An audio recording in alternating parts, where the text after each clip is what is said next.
Well, welcome to Shine Your Radiant Light, igniting the worldwide spiritual wildfire we need now, Global Online Summit. We live in extraordinary times, both exceptionally promising and radically uncertain. Yet as we dive into uncharted waters and move closer to a critical tipping point, we see a worldwide awakening beginning to catch fire. If you're listening to this summit, you are definitely part of the amazing shift beginning to transform the world like a spiritual wildfire. In this summit, you'll hear from 22 amazing speakers who each in their own unique ways have been the way showers and the pioneers, leading the way to the paradigm shift that is unfolding now. This summit offers inspiration, healing, and empowering practical tools to anyone who is ready to courageously use their own light to help ignite the worldwide spiritual wildfire. Together, we can create a new world based in compassion, wisdom, justice, and joy. My name is Joan DiArgo, and I am your host, creator, and producer of the Spiritual Wildfire Summit. And I want to extend a warm welcome to all of you. Thank you so much for registering for this summit. And today I am so honored and so grateful to interview Annemiek van Helsdingen.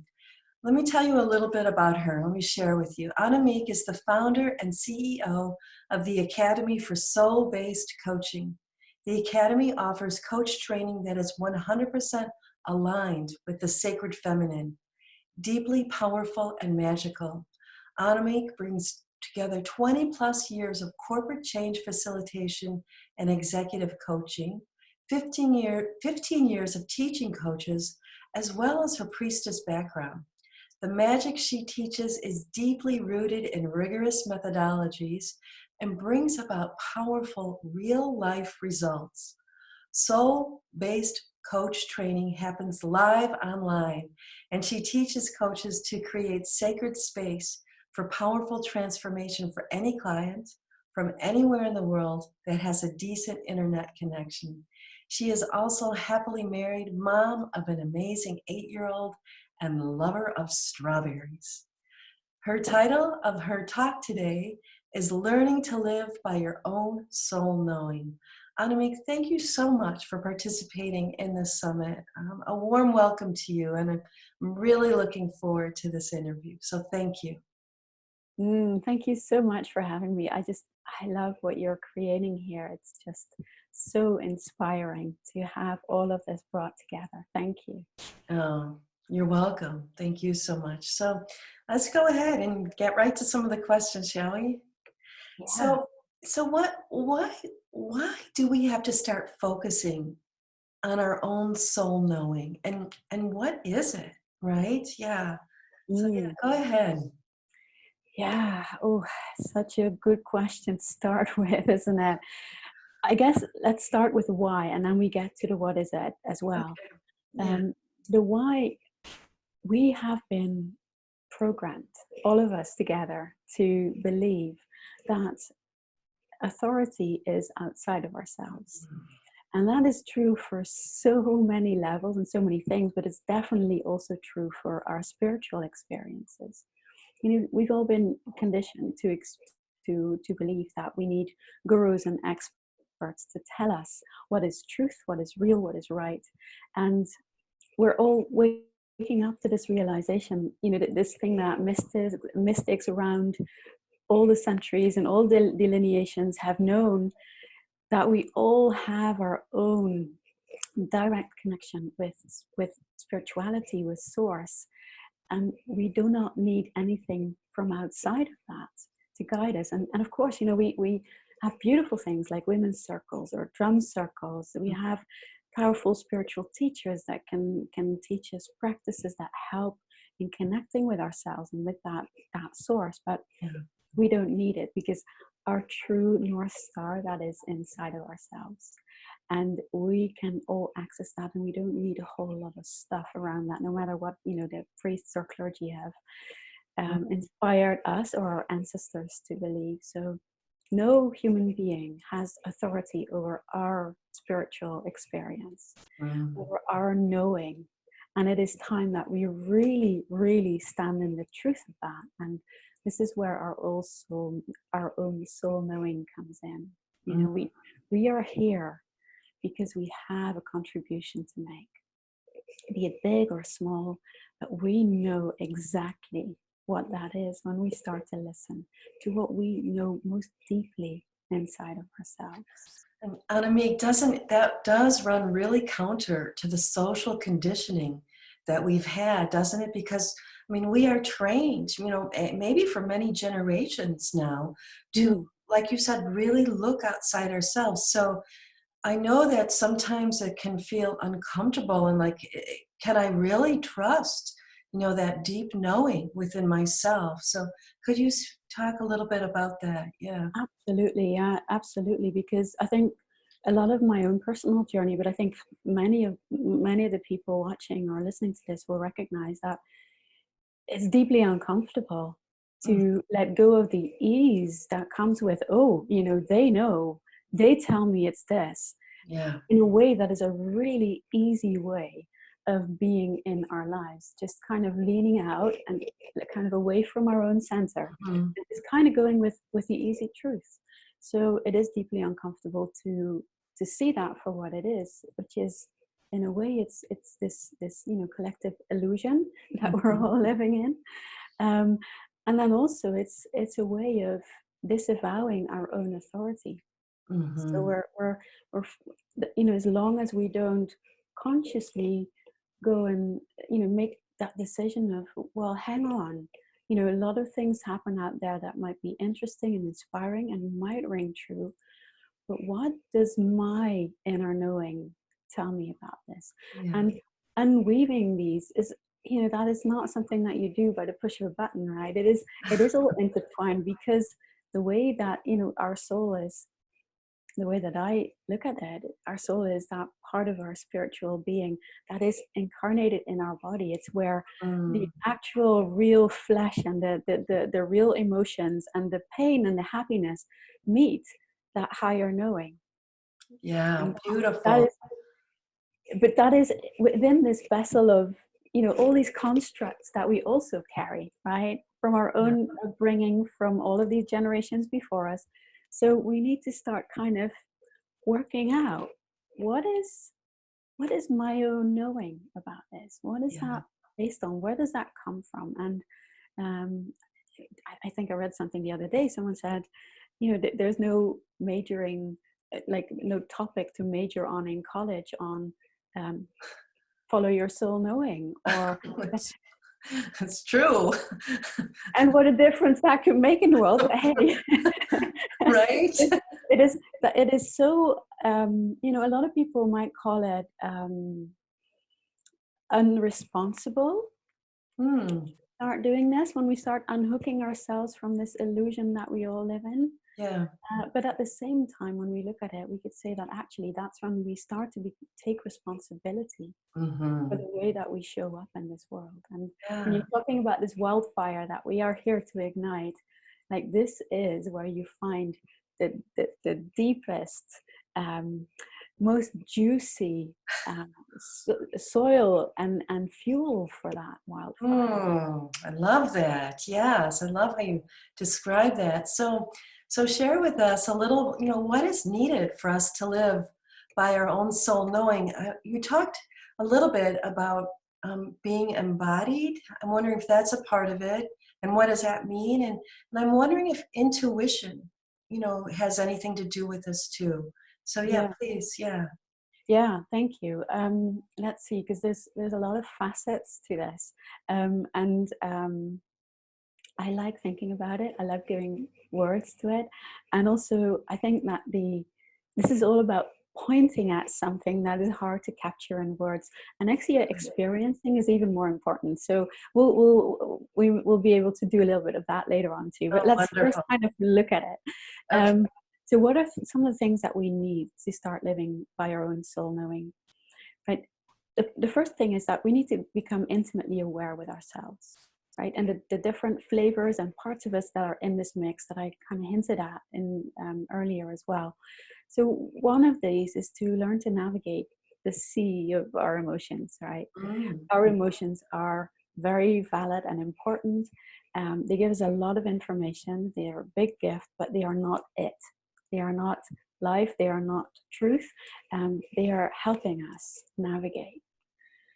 And the only way that we can help to learn to navigate these emotions and really harvest what's inside of them is to feel them.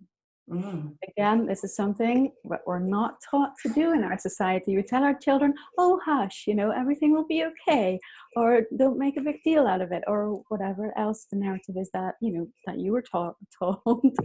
um, Learning to navigate these emotions, it Yes. requires us to be in our bodies. It requires us to feel. It requires us to honor that wave of intelligence that Mm. comes with that.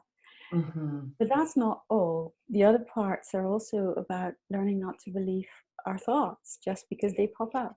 Our thoughts are also just kind of, they come out of these patterns that we all run of what is habitual, what we're used to, what we see our parents do, or what we see our teachers do.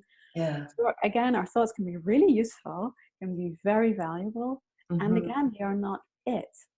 They are Um, more of the same. They're in that complete soup of mhm. what it is to be a messy human being, and marrying the flesh and the spiritual. And so we have, emotions, we have our thoughts, we also have our belief structure. So kind of, you could kind of see it as the coat rack that we then put our experience onto. Okay. Just as a way of, it kind of makes sense that way, but it doesn't mean that that coat rack is inherently true. And very often it kind of isn't. There's truth Mhm. to it, but it's not the same. So again, kind of learning to see and hold it loosely, and being curious and willing to kind of investigate, not with a sense of what's the word, like navel gazing, kind of like that's where Uh-huh. we find awakening. But it's like learning to realize that everything that we see, that we feel, that we are aware of is filtered through these parts of us. And Mhm. so we're kind of bringing curiosity to all the ways that we're programmed to be, from life experiences, from our upbringing, but also from energetic kind of baggage that we might be holding or Yeah. carrying, that has been carried on through generations or across times, or however, whatever belief structure you have around that.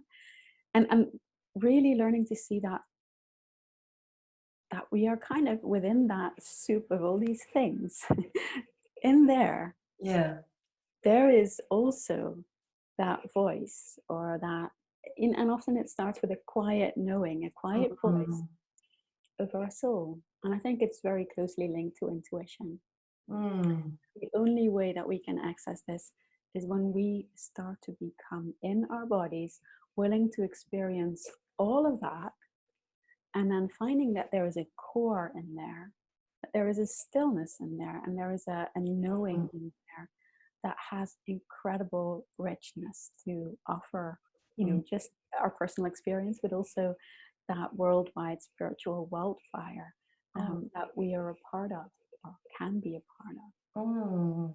Beautiful. So I'm curious, in your soul-based coaching and working with clients and teaching, do you find that people actually find a place within them where, I think what you're saying, the deepest well of wisdom resides? Like, is there like a home, like inside of our bodies where it lives?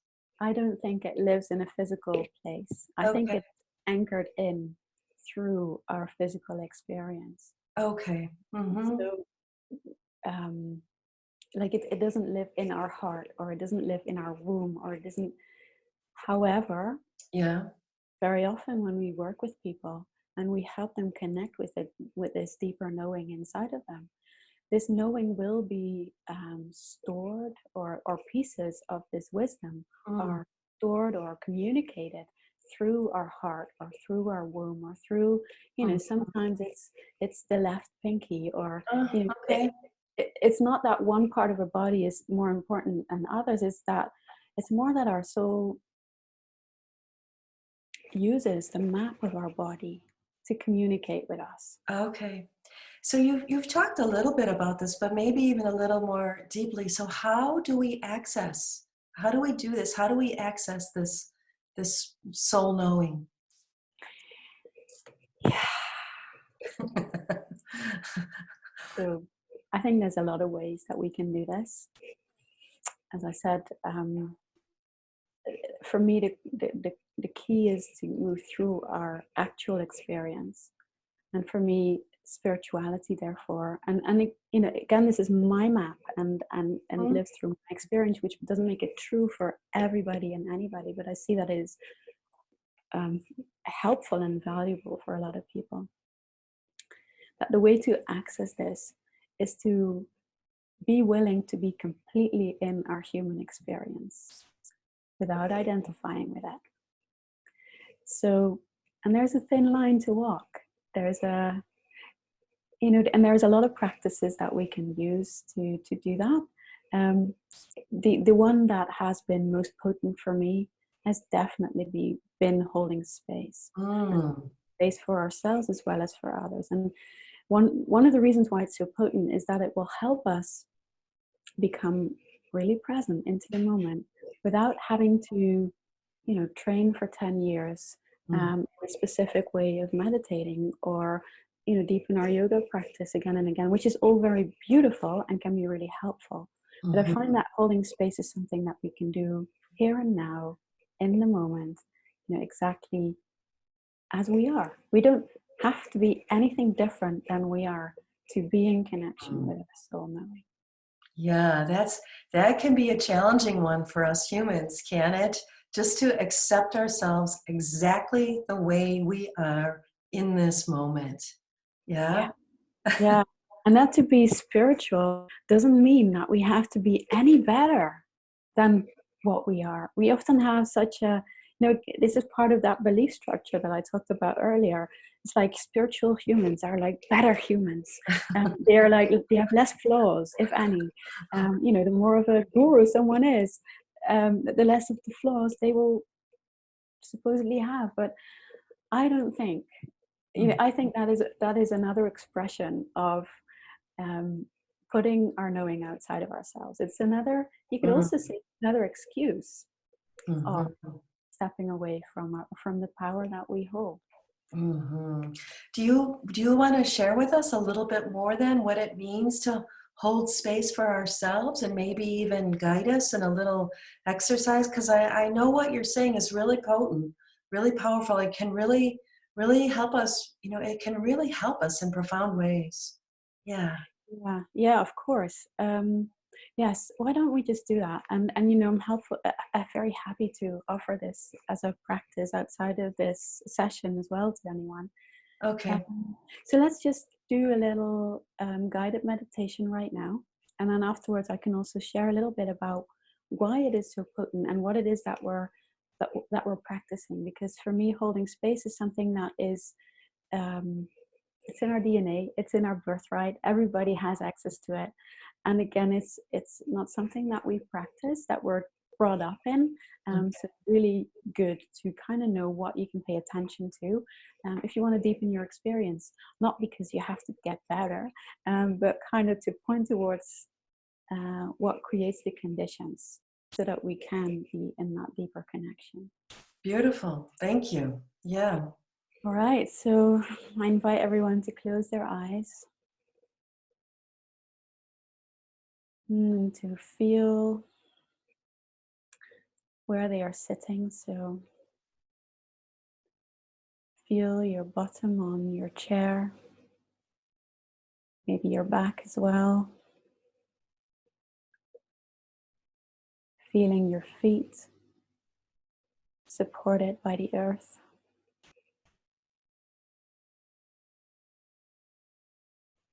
And then bringing your attention to your breath.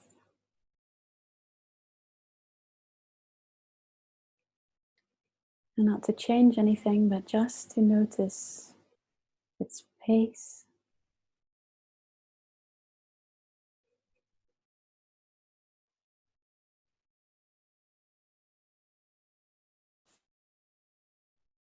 and where your breath is touching you on the inside.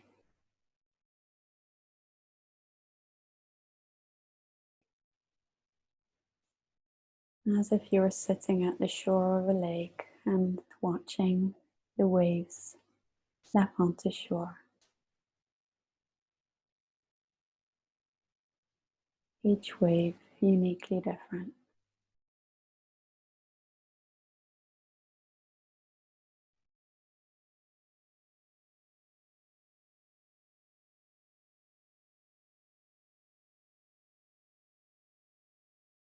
And when we start to invite ourselves back into our bodies, into this moment, you can start with your feet. Filling your feet with your awareness, with your presence.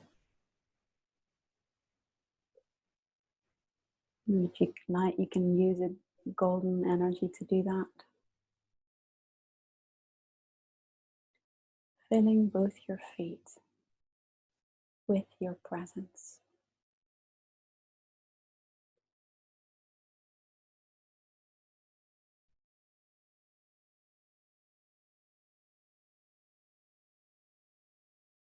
And then moving on, including your calves, your knees,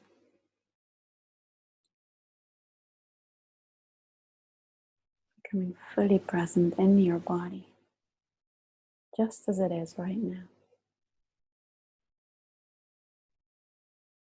Your upper legs as well.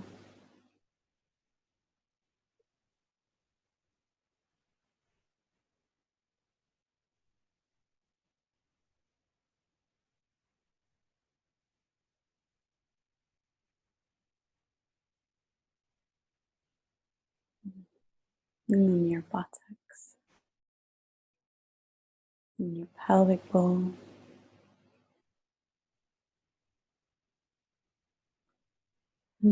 Taking a little bit of time to really fill all of the organs and tissues that are there with the yumminess of your presence.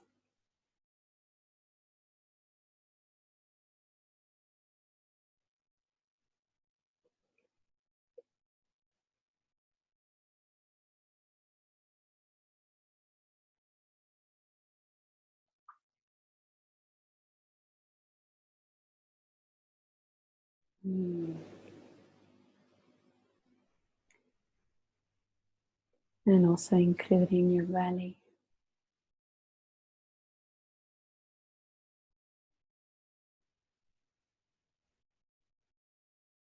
your back,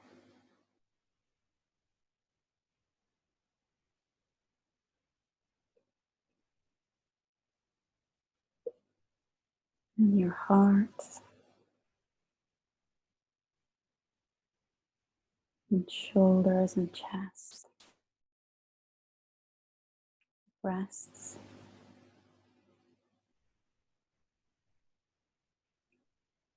filling every part of you with your presence.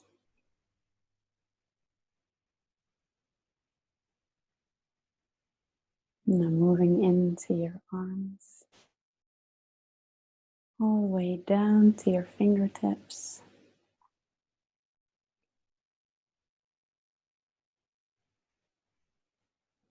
Filling your whole body with that golden awareness.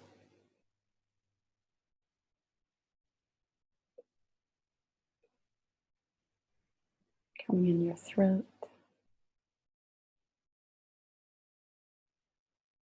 And then continuing with your head. So your mouth, ears, nose, your eyes, your mind, all of it, all the way up to your crown.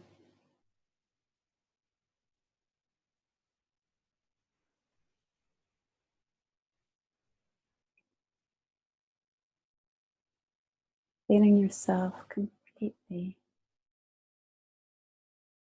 being present inside your body.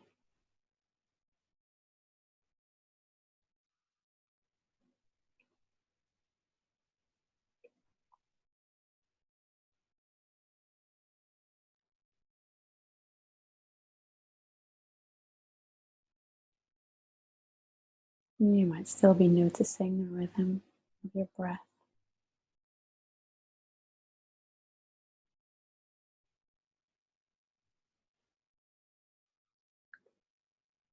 And now just notice if there is a part of you, your body, that is asking for your attention. Maybe because there's a discomfort, maybe there's a comfort or an exciting sense. So just notice if there is a space in your body that is asking for your attention. And when there is, I invite you to pay attention to what you're sensing there.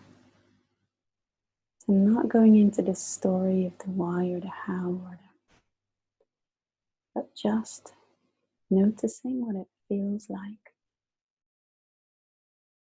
Is there a temperature, pressure, a tingling? What is it that you're sensing? And where? Where is it?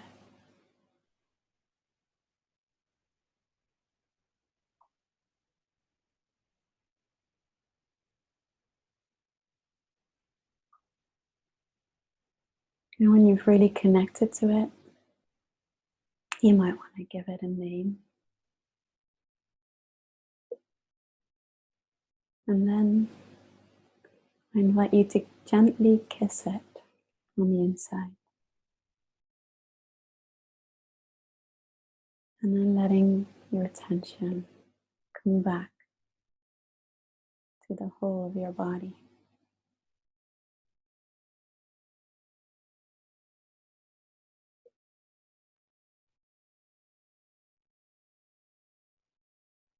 Again, noticing your breath.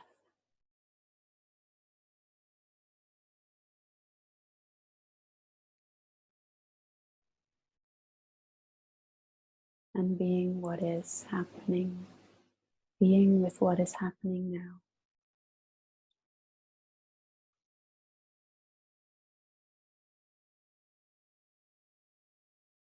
And then once more, I ask you to notice if there is a part of you that is asking for your attention. It can be the same, it can be different.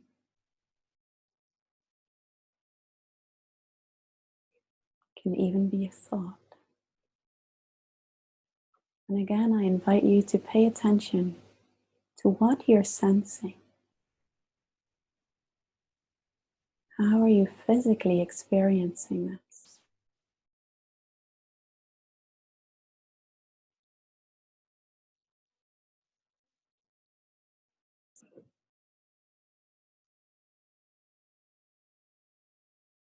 And where? Where is it?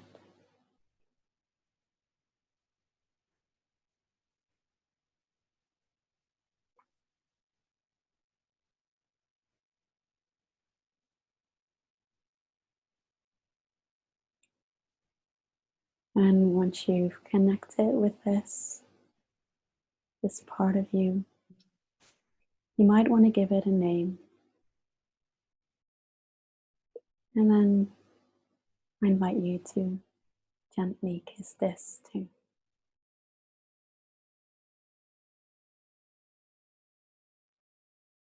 And bringing your awareness back to your whole body.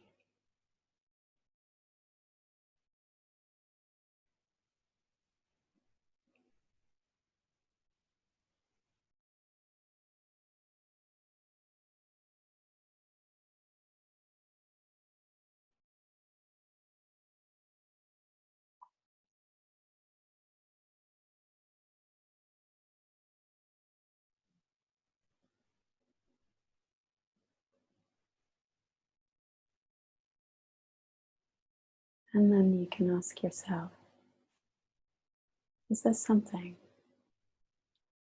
that wants to show itself to me right now?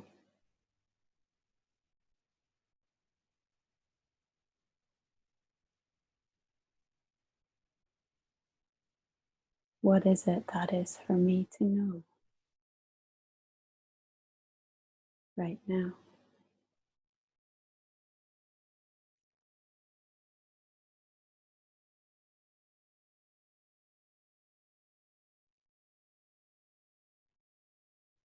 And what is it that I would like to have happen?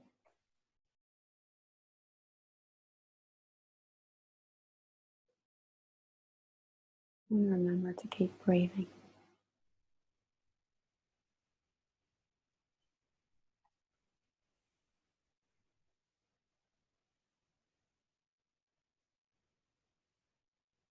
As you let these questions drop into your system and notice what they bring up for you.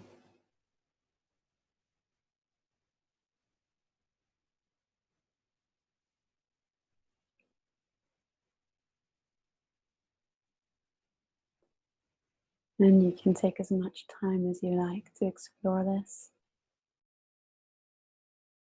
Journal about it later. And for now, you can bring this exercise to a close. And bringing your hands to your heart.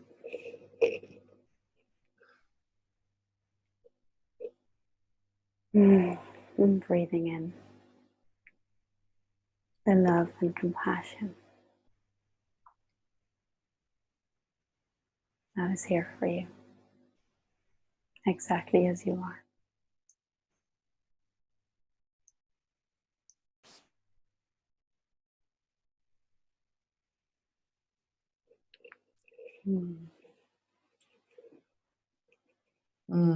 Thank you, Annemiek.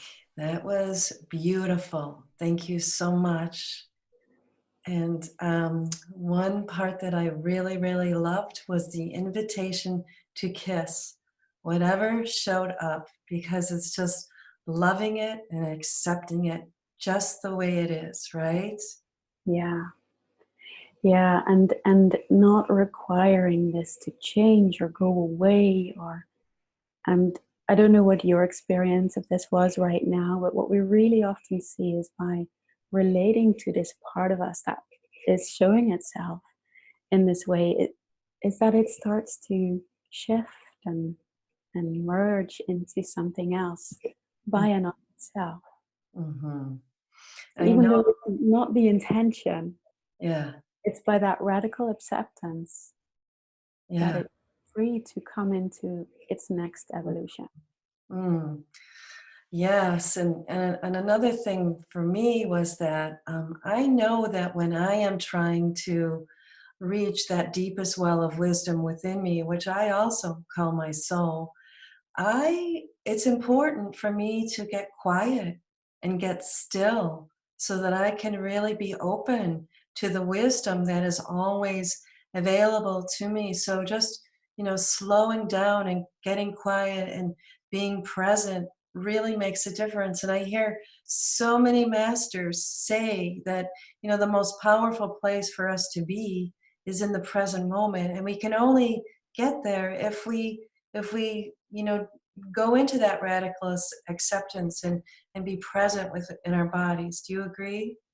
Yeah, very much. And I also think that that it is something that we can just decide to do, and it is something that we can continue to practice. Yeah. It is not. Wow. We don't have to put it off. We can bring it into the moment, and um, and just see it as practice. Yeah. Because to me, it really feels like it is that human soup. And we're so busy swimming in it all day. And there's all these things that are, shiny objects or like dark problems, or it's all kind of mingled in there. And it's like, oh, but actually there's a different level to us as well. And Yeah. when we're holding space for ourselves, there's actually a couple of things that we do. Would you like me to share them? Sure, please. Yes. Because there's a couple of things that you can really consciously bring to the practice for yourself to make this easier. And I say you, but of course I mean. Yes. um, so what we do is we want to let go of outcome. So it's like that part that wanted to show itself. We want to let go of what it should look like or where it should go or what should happen to it. So we just want to meet what is and let go of specific outcome. And it feels really contradictory. Right. Like, I want to feel better. And you go, actually, what is right here, right now is grief or fear or anger or whatever it is. To just be with that and honor that for what it is. So the second one is that we want to let go of our judgments, right? All the, oh no, not this again, I did that, we've passed that station, right? Or or I'm completely right to be angry, or of course I'm, all of the thoughts that we have around our Yeah. experience. To let it go and just allow yourself to be the vessel for this experience to flow through you. And to do that, and like that's to do that with a really open heart. So like big love for all of the messiness and the like the contractions and all of it that is part of being human. So bring ourselves the compassion that we so easily give other people very often. Right. And then to stay into our bodies, right? And that's why I love this practice. It reminds us that even though I might have all these ideas about what I'm feeling right there or right then, like it's irrelevant when we're holding space. We're just interested in meeting that. So we stay present in our bodies and we keep feeling all of it. Sometimes we zoom in on a little part of the experience, but then we remember, actually, I'm all of this in this moment. And all of that requires a really deep trust, right? It is a deep trust that and it becomes easier as we do this more. Because the words that I have for this is that in that life energy that flows through us, this Shakti, this creative energy that everything in life is made of, that has wisdom in itself. And when we don't block it by jumping onto it and putting it into a box and putting a story onto it, then it can just move freely and evolve into what it wants to be and what it can be in its next step of evolution. So the more we do this, the deeper we can trust life itself. That yes, I can feel really angry or fearful or whatever it is in one moment, but actually we can then also start to see that something else can come up. And I can give a really recent example, if you like, Please. Yeah. what this looks like in my own personal life. So something that happened in our little family is that my daughter was not doing well in her old school. So before the summer, we had this window where we thought, well, actually, we're seeing something here, and this is not going the way things are. Really, this is not supportive to her. It's not working out. So we decided, okay, she really needs to go to a new school, which was a big step. And I was surprised how much fear that triggered in myself. Like that was a really interesting response. It was actually way out of proportion to what was happening. Okay. So as she was moving through this, and she was like being very brave and going to the new school and kind of making her way in and kind of seeing that she was, behind in so many ways, and really kind of struggling to kind of keep up with that and finding it hard to find new friends. It was so much for her. Yeah. That last part, that really got deep inside me. It was triggering something old that I didn't actually know I was carrying. So for me, when I notice these things happen, that is a big invitation to bring my awareness into the moment and to start being with the energy of that and the intensity of that in a way that I stay out of the stories of why it was triggering me so much, or what was happening for our girl, or how it could be solved, or what needed to be done. Like first bring my awareness to what was actually happening in that moment, so that I could feel this moving through me, and I could feel the parts of me that were hurting, Mm-hmm. And then I could very consciously decide, well, I want some support for this, for myself, Yeah. to work through this, for example. And then when I was doing that, when I was taking care of myself in this way, it also meant that when I was engaging with my daughter or with her teachers, Mm-hmm. that I wasn't coming from this place of like, oh, all the stuff, Mm-hmm. but I could actually hold space for the unfolding that was serving my daughter. Mm. And I could learn, I could see how I can trust her. I can see how I can trust the support that is Wow. given to her. Yeah. And you know what? So this was really alive and sticky for me Yeah. personally for a couple of weeks. But once I started to really honor this process and hold space for myself in it, it was starting to become a lot more gentle and fluid Mm. really quickly. And then all of a sudden she came home and she said, I've made 2 new friends and they're really cool and Wow. it's kind of smooth sailing. And that is so, no matter how evolved or not we are, I consider all of us students in the school of that. Yes. It's like just bringing our awareness to, it would have been really easy to go into problem solving mode and to go into something's wrong here, Yeah. or this is like an emergency or whatever. But there was no need for that. Yes, it asked for it, our attending to what was happening. It Mm-hmm. asked for us to be present for our daughter so that she wasn't, so that we could actually hold like like a firm space for her, like a firm basket for her Yeah. to feel supported in, but then also allow her the space to move with what was happening for her Mm. and to process the emotions that were coming up for her, because of course for her it was big learning. Wow. Wow. Yes. So that's just by you inviting yourself to be present with the energy that you were experiencing yourself. That's gorgeous. Yeah.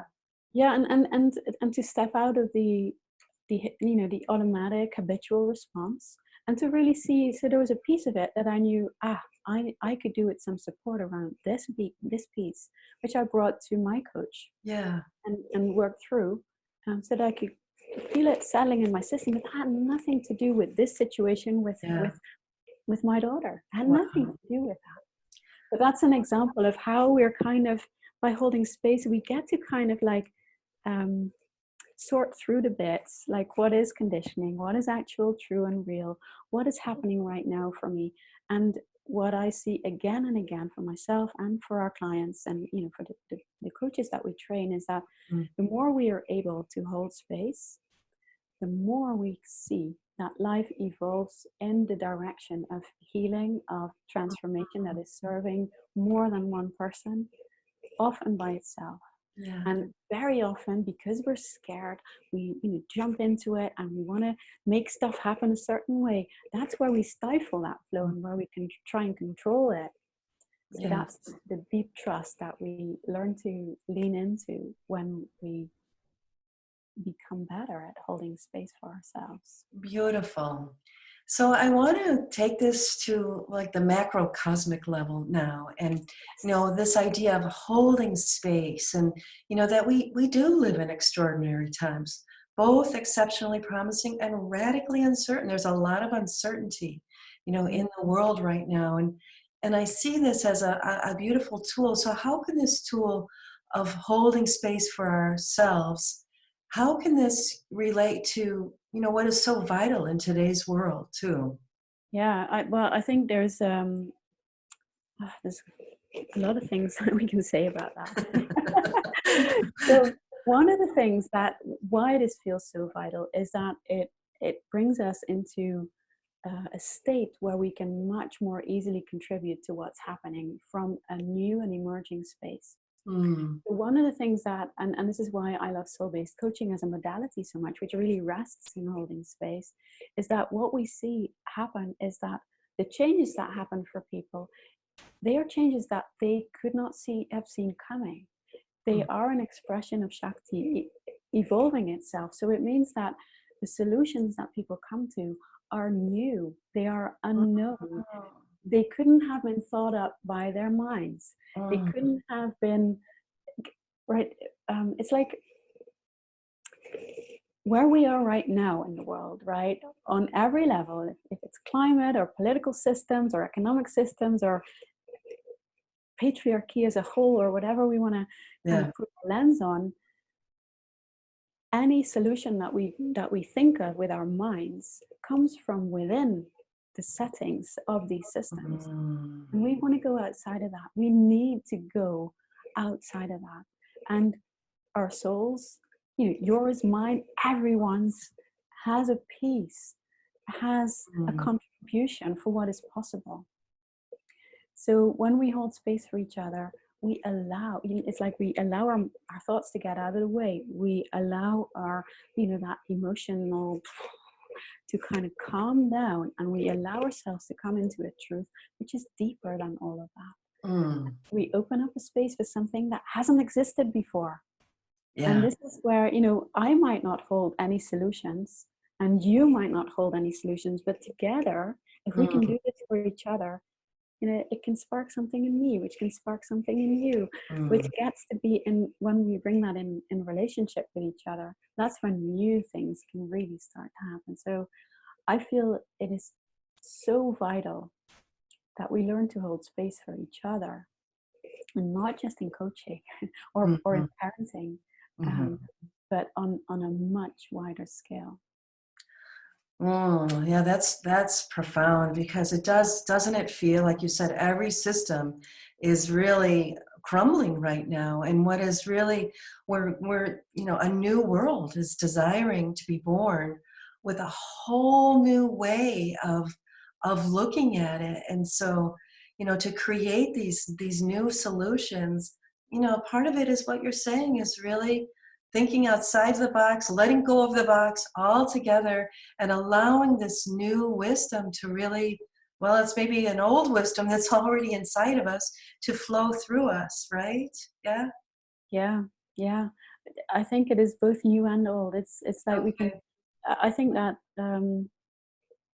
I think our souls tap into of all that is possible. Okay. So I don't think they relate to time in the same way that our human body does. Mm-hmm. Um, so yeah, from what I see on the micro level with my clients, is that changes happen because of the way things are connected in a new way, Mm-hmm. and because of the ability to kind of go, look, that's what kind of, isn't that interesting? Like, that's Mm-hmm. how I used to do stuff. And then out of the client themselves comes a, but I want it to be like this now. Mm-hmm. I want to do that now. And in soul-based coaching, we also work on a level of metaphor, which gives us really direct access to a Mm-hmm. new way of being that kind of isn't relying on what our minds are familiar with or not. It's a different layer of our awareness. Mm-hmm. But it's about what I get so excited about is when we get to get out of our own way. Yes. And when we start to really bring open-heartedness and curiosity into the space Mm-hmm. and start connecting Yeah. there with each other. Mm. I love it. So together we can really support each other by holding space, so that this field of infinite possibilities can really flow through us and help inform us as we move forward into this new world. Yeah, absolutely. No, and coming from this place that everybody has access to wisdom that is really Yes. valuable and important. So Mhm. again, not judging what we hear, and knowing that we don't need to solve things for someone else, but that Mhm. together we can create conditions where things can start to be solved by people taking actions that are Mm. aligned with our deepest knowing. Mm. Thank you. So, Annemiek, you have so generously, you're offering people this free gift. And I was wondering if you could, and the link to the free gift will be right below your interview. I was wondering if you could share with our listeners a little bit about that.